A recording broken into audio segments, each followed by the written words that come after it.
everything comes down to trust. It's not just D2C Twitter who's in on AI content. And maybe you can trick the boomers on Meta to go purchase your thing with AI content, but I think that people do have a nose for it. What happens when the FTC decides to crack down and make a big example? They judge it based on revenue. I was looking at a recent judgment. They had actually sold the brand to be around $15 million, and then the whole judgment was for $15 million. Oh, he is a knower of ball on many sides, sides of our game. He's been brand founder. He's now on the agency side, and he's specified, and he's crushing for many of the biggest and brightest brands inside of ecom on the internet today. And he's going to tell us why humans and human influencers are more important than ever inside of the age of AI content. I am talking about the one and only Josh Durham. Josh, get in here. Get inside this show. What up? Let's go. Wow, thank you for that intro. Of course, man. I didn't even think I knew that much or had that many accomplishments, but I think you have exaggerated all of them. You have. And it's that humble spirit, which is why we love you. We know that you are a servant at the end of the day. You are here to serve. You're here to serve. Here to humbly serve. And that's why you continue to win, my friend. I think that you guys are just here to serve handsomely good looks. Stop. Just stop it. Yeah, don't say more, dude. Don't say more. That we hate that. No, you just need a little boost in confidence every once in a while. That's Thank you.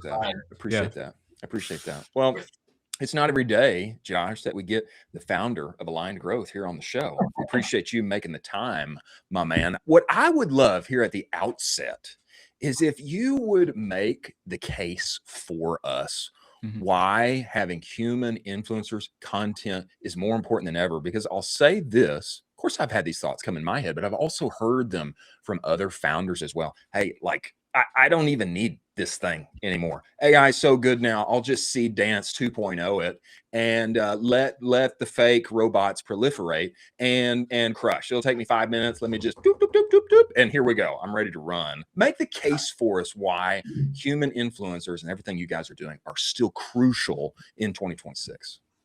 Yeah, for sure. Well, thanks again for having me on. I think the biggest reason for investing into human influencers just comes down to trust, right? I think everything comes down to trust. And I think that the degree to which the market has like leveled up in sophistication and being able to suss out what's AI and what's not has only increased as AI content has increased. I was actually just yesterday, where was I? I was like out and about, and I was at a Chinese foot massage parlor. There we go. That's definitely where this started. My wife and I got a Chinese foot massage for our date night. We were just like, let's just send it. Let's go to this place. It's amazing. But anyways, this lady and her daughter walked in, and they're like looking at something on their phone, and she's like, yeah, that's actually, like, the mom pointed out to the kid, no, that's actually AI. You can't tell that it's AI. And I genuinely thought to myself, I was like, whoa, like this mom's probably, mid 40s, and her daughter's probably like 13 or something. And that was like such an interesting reality check, is that it's not just D2C Twitter who's in on AI content. It's also still your market. And maybe you can trick the boomers on Meta to go purchase your thing with AI content, but I think that people do have a nose for it. And so I think just, trust is like, if you, like, one of my favorite fitness influencers I've been following recently, he recently hit 100,000 followers, and I love his whole thing. He's like a dad. He like wakes up at like 4:30 a.m. and like works out. It's insane. I'm like, I don't even know how you're doing this. He has like 2 kids now. One's like a month old, and his daughter's like 4 or something. I'm like so impressed by this guy. But the thing that he's built trust with me is that his IG stories are always of him at 4:30 in the morning. It's not just like the IG reel that is like a curated day in the life thing. It's like I like check stories and he's been up, and I'm like, I was asleep. But that level of trust that he's getting up and getting after it, which is like so interesting to me. So I don't know. I just think it comes down to trust, and like the reason to invest into influencers is just around the things that maybe you can replicate some AI content for ads, but on a day-to-day basis, are they building trust long term? And so I think that's like an interesting conversation to have. Smarter consumer. It's not just It's not just the D2C. It's not just the D2C Twitter crowd. Yeah. Maybe our boomer parents will get fooled, but maybe not. My boomer in-laws got fooled recently. She was showing me something, and I was like, "Yeah, that's AI," and she didn't know.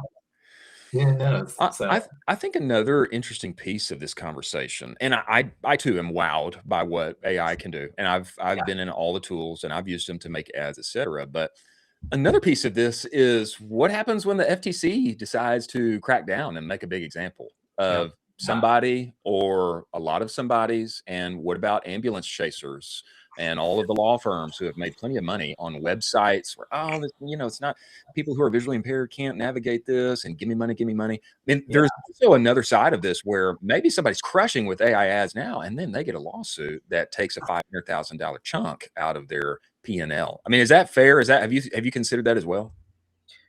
I mean, yes, because I've actually been spinning up a brand that I'm launching in May, and I've been trying to stay above reproach in terms of FTC guidelines. It's like throw it in the chat GPT. Is like, is this FTC compliant? And it'll tell you, and that's been super helpful. But I've also been looking at it from like FTC guidelines on like reviews and like testimonials, because I think that is a very gray area. Because I think that like a lot of like, maybe we could even call it gray hat marketing, are almost using like fake reviews on their new, like I made a Replo page recently where I was like, hey, I want to like duplicate this page but with my copy and stuff like that, but it automatically copied the reviews and testimonials for our new product, and I was like, whoa, like I gotta take this out because it's obviously not true. But I think that is like another kind of gray area, and that I would genuinely be super concerned to get the FTC judgment. And not only that, but like get the FTC judgment, you said like $500K from the P&L. They judge it based on revenue. Oh, wow. Yeah. Did you dive into that? So how are they tackling that? That's as far as I can go. I've only seen the headlines, but okay. I was looking at a recent judgment, and they had actually sold the brand. I think it was like for like maybe around $15 million, and then the whole judgment was for $15 million. Oh, which they couldn't pay because I think they paid taxes on it. And then they of course. And then the looming judgment though is, okay, you don't have to pay the $15 million today, but this judgment is going to be in place in case you do come into a lot of money. Yeah. Oh my. And you break this law again, then you'll get it. So it's based on like they're doing it on revenue, like total revenue. Wow. Oh my. Not just a product category. They're not going to split it up. So anyways, this is not legal advice. Please don't ask me to go any deeper. These are just the headlines that I've read recently on Twitter that that keeps me up at night. Wow. That keeps me up at night too. Yeah. I mean, that's horrible. It's a nightmare scenario. So obviously, Josh, you've probably heard Sydney Sweeney 15,000 times in the last year, and she's probably been referenced and with a ton of brands you've worked with. Do you have somebody right now that you're looking and you're seeing and basically saying like, there are these 1 to 3 micro-ish mid-size influencers that you think are going to be the next kind of Sydney Sweeney level for brands if they decide to work with them, where it's like this is a really good person. Not enough people are talking about this specific person. And I think they're just going to absolutely rocket ship the next, 1 to 2 years. That's a good question. That's a tough one. I will say, like, it's been really cool. Like, AGM has been around for 5 years now. Yeah, congrats. Thank you. And so one of the things that's been really cool has been like some of the influencers that we worked with, like like 4 years ago, we gave them their first brand deal, and now they're like an actual influencer with like 1 million followers. Like that's like a really cool thing to see. But in terms of like the next Sydney Sweeney, that's a tall order. I would say one influencer that I'm super impressed by that's already kind of macro influencer level is just Devin Levesque. I think that he is someone so good. Yeah, I think he's a really great creator. If you're familiar with this company, Promix. It's Promix, right? Not Prominix. Promix. And so he built up Promix as like a supplement health and wellness company, and then recently that was recently acquired. And so I don't know, I was just really impressed because I think that he played that line well of creator into an actual business and being the face of the business, but also just like running the business and just like the community that he built around that. And I think I was telling someone else this recently is that he actually influenced me to purchase product. Aha! I made 2 purchases because of Devin Levesque, maybe even 3. The first one was he he did an advertisement with the one hotel down in South Beach, Miami. And I was going down there for a conference. And I was like, oh, this place looks cool. And it looked so swanky on his Instagram story and that kind of thing. And I booked, like, it was expensive. It was like, you know, an $800 a night kind of ordeal. And I went for one night and it was awesome. Like, I really enjoyed it. But, you know, I think the lesson in there was like, he actually influenced me to purchase, but I didn't use a discount code from Devin Levesque. I didn't use a UTM link from Devin Levesque. I, you know, purchased it off of Google search. And so I think just in terms of like attribution, you know, it's not as linear as everyone wants it to be. And then the second one was I actually bought a ProMix product off of his Instagram story. So he probably did, you know, get the tracking back there, but it was like a beet. I love Asana. And so it was like a beetroot detox thing. And There we go. this thing was insane. Like, I took it, like, it was my first time taking it, and I was waiting for the sauna to heat up. And I took it and I sat here reading a book while the sauna was heating up. And my whole body in like 5 minutes went flush red. Like, it was as if I had just been out at the beach getting sunburned. It was like an Alaskan like citizen had come down to Florida and had seen the sun for the first time. Like, I was like that bright red. Like, my whole body was flushed and I was like starting to sweat. So I immediately got in the sauna and like all my skin was tingling. I had no idea how intense this was going to be. And so anyways, I bought that product from Devin Levesque. It was a crazy detox experience that I was not expecting. I should have read the label. It had beetroot, and I took like the full dosage. It was insane. I swear I was like red for like the next 3 hours and I had to calm down. I told my wife and I was like, watch this. I was like, I pressed on my arm and it was like, you can still see where my finger imprint had been. That was like in 5 minutes from drinking that. So anyway, shout out to Devin Levesque. I think that guy is legit, and I appreciate all the products I purchased from him. The more you talk about it, the more unsure I am that this thing's legal. I mean, it sounds like quite a product. Brace yourself. It's worth the thrill. So if you want to check it out. Tell me this, Josh. Obviously, influencers work. They even work on you. Give me this. From all of your experience with this, is there ever like a product and a category and then a few influencers come to mind that you just know this is going to go kaboom? This is a banger. I already know it's this category for this persona, and there's these kind of influencers. It's a home run. Anything like that exist in your mind? Yeah, that's a good question. I mean, I always think just female creators on like a really great female product is just kind of set up for success, you know.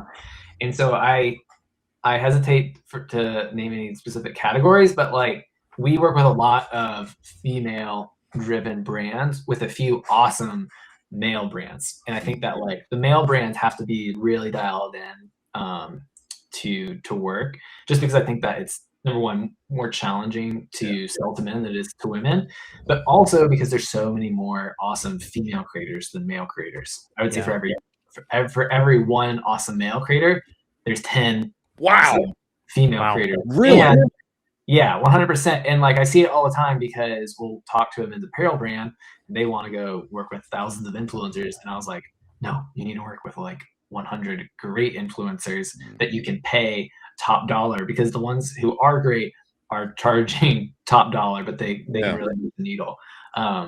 So I don't know if that answers your question, but like just generally, like if it's more female led and it's a high margin product, you know, I think that has a strong basis. Of course, it needs to be differentiated and stuff like that. But yeah, that's kind of the general advice I typically give out to brands that book calls with us. Wow. Colin, I think we need to get on Instagram more. We need to become male creators is what it sounds like. I mean, that's true, but I can confirm that the female influencer thing, because my doorstep is just filled with Amazon packages that my fiance orders from female creators that are promoting online from her favorite brands. So I'm constantly unboxing. So I understand. You need to get an unboxing knife. You need to get yourself a a legit one. I have one now. I might have it. Oh, here it is. There's one that's safe for kids too. This one is just like literally, I only use it for unboxing. There we go, baby. Looks manly. It's nice. That is manly. But yeah, that's about the only thing it sees is unboxing. Nice. Give us this, Josh. I wonder, as you're stepping into this, I know a common pushback. Of course, I have received some shocking quotes before myself. I Yeah. know common pushback for a lot of founders is, man, I'd love to step into this relationship with this creator or that creator, but they quote me something that is like otherworldly. Like I don't even know how we could ever even step into it. And how do you navigate that? It sounds like there's credence to, hey, pick fewer that you can pay well because they're going to crush for you. Maybe there's also something on the other side of just knowing how to wisely enter into that kind of thing. You have any wisdom on that? Yeah, I mean, I think everyone's had that same experience. They're like, oh, it's $15,000 for a post. No, thank you. But I think that everything is just a negotiation, and it's all about volume. You always have to have more deal flow to weigh that one, influencer against. And I think that most people who try to stand up an influencer program in-house haven't reached out to enough creators. If you want to find 5 influencers in a month, it's going to take 15 to 20 sourced and negotiated down to get your best 5. And people generally don't want to spend that amount of time. And that's why AGM exists, is because we were just doing such a high amount of volume, and we get the best rates because we worked with creators in the past. But I also think it's just like, where you start. Like, you can start on just product gifting and getting packages out for content. You could also just, instead of going to the top creator, you could just start on UGC. And I think that brands kind of 0 to 6 million, that's usually what I recommend, is like, just focus on UGC, get like $100, a video, and get the, creative control that you're looking for. And then layer on influencer later, once you have metas pumping and you want actual creative diversity from, creators who aren't going to just like read line for line off a script, but they're actually going to add some new elements and maybe some new creative angles that you haven't thought of before. Wow. Josh, I just wanted to, I mean, we talk on this show a lot in real life, and we think it's really bullish in 2026 for brands to have some more in real life activations and really get to, shaking hands with the prospects / fans of the brand.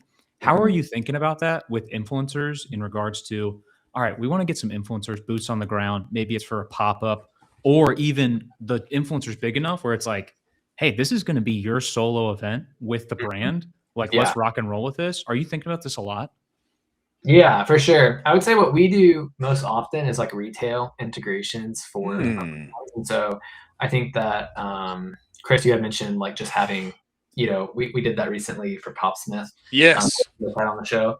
And so we've done a lot of like, that one was a pure like Costco.com play where we whitelisted a bunch of creators.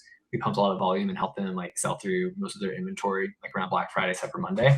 Nice. But I would say kind of like what AGM has been expanding into has been a lot more CPG, where, the buyers of Costco and the buyers at Walmart and Target are all seeing the Kardashian brands and the Mr. Beasts and, the Paul brothers, just different products selling off the shelf. And so they want that same effect using influencers. And so what a lot of our brands are doing are then dedicating budget to influencers to support that first kind of trial at Costco or at, at Walmart, at Target. And so, just like, I think even that, builds a new level of trust. So instead of, the influencer taking a selfie like in their home and like having the influencer light in their, $1 million mansion, they're actually in person, building trust. They're showing day in life, I'm going to Target to pick up my new favorite protein drink.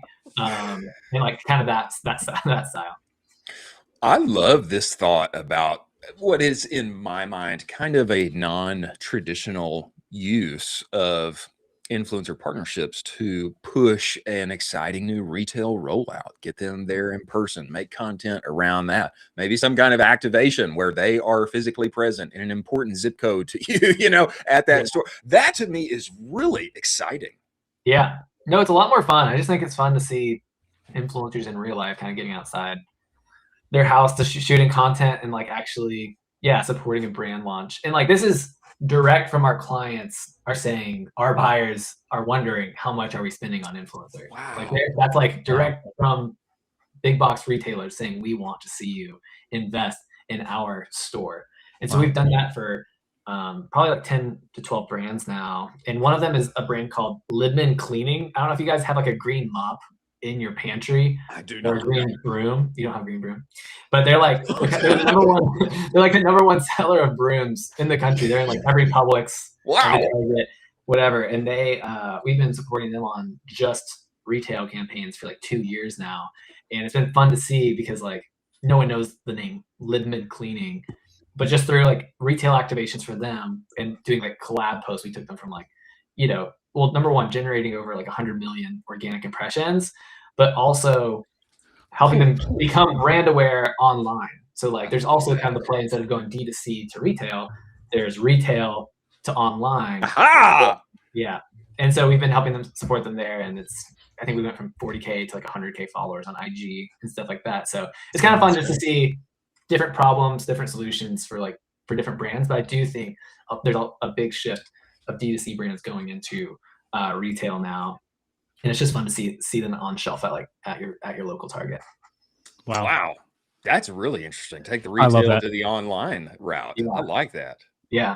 Are there any companies, it can be someone not in your portfolio you're currently working with, and you're kind of admiring them from afar, and you're saying like, hey, they're cranking out a really good playbook right now. A lot of brands should be looking at what they're doing. Do you have a couple in mind where you're thinking like, whoever's running that, kudos to them because they're doing a bang up job?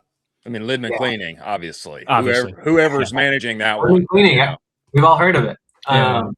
No, I think most recently, one brand that I've just seen some of their clips on Instagram recently has been just like Bloom Nutrition. Yeah. We talked about them last week. You did? Nice. I'll just admit I'm not like super well studied on their playbook, but one of the things that their founder said that I thought resonated was take your Meta ad budget and just throw like whatever it was for that week, like take that portion of it and just throw it at like an insane moonshot idea with like a major influencer and like actually make it into campaigns. And I think that like in D2C land, I often think that like you can kind of like always trend into this like evergreen scenario where you're like, why isn't Meta working? Why isn't Meta working? It's because like you haven't tried anything new, right? And like it's only like creative testing on an evergreen basis, which is like that has to happen. But what I appreciate about what he was saying is like, hey, you can't just like, it's not always going to be about ads. It's like, I think it's like that moonshot brand marketing that like people remember.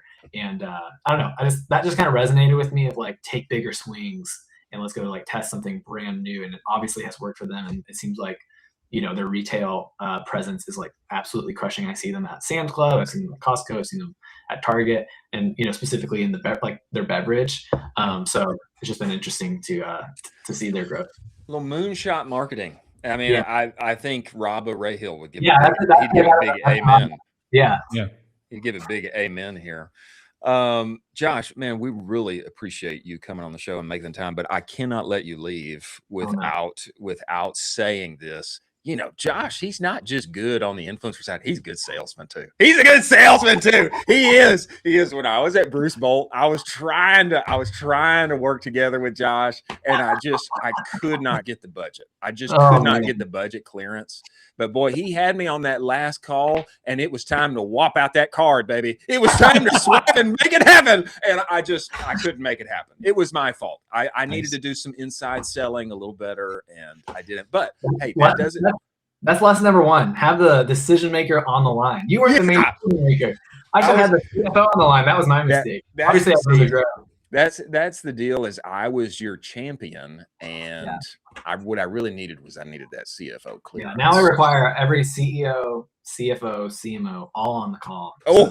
So they can send a wire immediately. No, smart. I thought smart. Oh, you're serious for a second. No.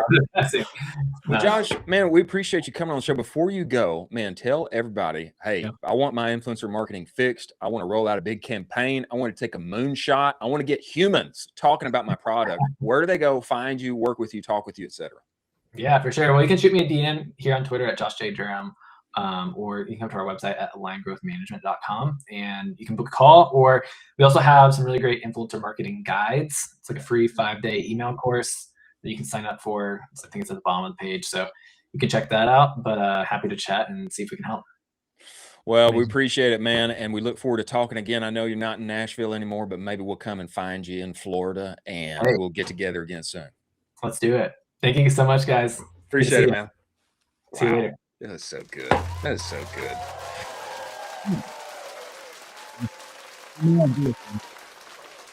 No, I love that. There was like so much alpha dropped in that convo. I mean, just, 2026 alpha right there. I mean, that was 2026 alpha, 0 to 6 million. It's sick. 0 to 6 million. Hey, go the UGC route, man. Give them a script, let them knock it out, get it back, run that baby. Yeah. And then, hey, you get up above there, maybe you don't need every influencer in the whole world. Why don't you pick a hundo that you can really build a relationship with and pay them pretty good, man? And let's see how this rocks. And then why not take a moonshot? Don't get trapped inside of just the evergreen ad space. Why isn't Meta working? Yeah. Let's shake it up. Sometimes we got to shake it up. That was good alpha. That was amazing. Yeah. I like how he's thinking about stuff right now. It's good to have that kind of guy drop that sauce on you. If you're thinking about influencers, you need to watch that through and through a couple of times. Watch it. Sign up for his email course. Get the playbook, huh?